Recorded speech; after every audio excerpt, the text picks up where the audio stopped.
लोकसभा का चुनावी दंगल शुरू होने से पहले सारी पार्टियों ने अपनी अपनी कमर कस ली है।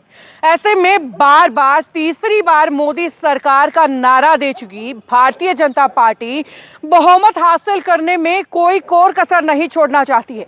इसलिए बीजेपी हर सीट पर अपने कदम फूंक फूंक कर रख रही है, जिसके चलते हरियाणा की राजनीति और भी खास हो जाती है, क्योंकि हरियाणा में लोकसभा व विधानसभा चुनाव कुछ ही दिनों के अंतराल पर है, जिसके चलते पिछली बार की तरह मोदी की आंधी में अपनी नैया पार करने के चक्कर में बीजेपी के पास हर सीट पर प्रत्याशियों की जनसंख्या लगातार बढ़ती जा रही है, जिसमें पहला नंबर आता है हिसार लोकसभा सीट का, जिस पर फिलहाल 1 दर्जन से भी ज्यादा दिग्गज नेता ताल ठोक रहे हैं।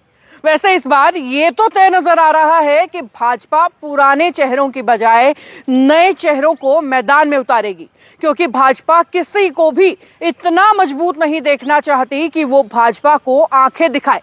राजस्थान और मध्य प्रदेश में जिस तरीके से दिग्गजों की छुट्टी की गई, उससे ये तय है कि हरियाणा में भी इसे दोहराया जाएगा।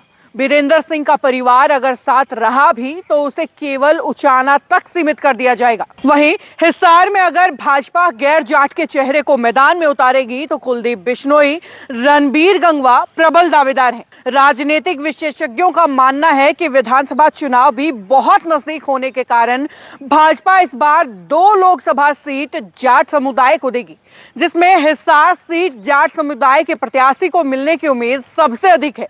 ऐसे में भाजपा के पास कैप्टन अभिमन्यु, सुभाष बराला, रणजीत सिंह चौटाला ये 3 विकल्प हैं। रणजीत सिंह चौटाला फिलहाल भाजपा में नहीं है। दूसरा, उनकी आयु 70 के पार हो चुकी है। वैसे भी भाजपा अपने भाषणों में परिवारवाद को खत्म करने की बात करती है, जिसके चलते रणजीत सिंह चौटाला को टिकट मिलने के आसार कम हो जाते हैं। वहीं सुभाष बराला का हिसार लोकसभा में मजबूत नेटवर्क नहीं है। उनको इस लोकसभा के मतदाताओं की तासीर की जानकारी नहीं है, क्योंकि हिसार में उनकी कभी सक्रियता नहीं रही।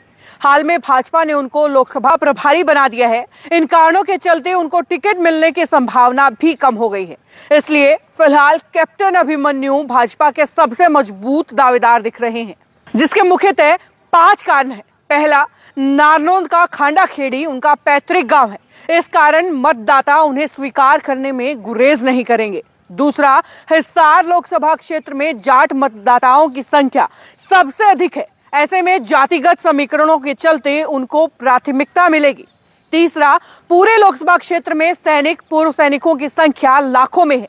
ऐसे में पूर्व सैनिकों का कैप्टन के साथ एक आत्मीयता का रिश्ता बनेगा। चौथा, हिसार लोकसभा क्षेत्र में आर्य समाज का बड़ा प्रभाव है। कैप्टन अभिमन्यु बड़े आर्य समाजी हैं। अगर उनको टिकट मिली तो आर्य समाज का पूरा साथ उन्हें मिलेगा। पांचवा, कैप्टन अभिमन्यु मैच की आखिरी गेंद में भी सिक्सर लगाने की क्षमता रखते हैं। आदमपुर उपचुनाव में कैप्टन की अच्छी भूमिका रही थी। उन्होंने ग्राउंड लेवल पर काम करते हुए भाजपा प्रत्याशी को जीत दिलाने का काम किया। सीएम मनोहर लाल के आदमपुर में आने से पहले कैप्टन काफी काम कर चुके थे। उन्होंने कुछ जनसभाओं के अलावा प्रभावी लोगों के साथ खास बैठक कर पूरी रणनीति में अहम भूमिका निभाई थी।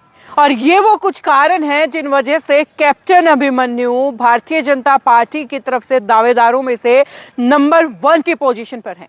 फिलहाल आपकी राय क्या है? आपके हिसाब से हिसार लोकसभा का राजनीतिक मैदान क्या कहता है? अपनी राय कमेंट बॉक्स में लिख करके बताइए। वीडियो को ज्यादा से ज्यादा शेयर कर दीजिए। नमस्कार।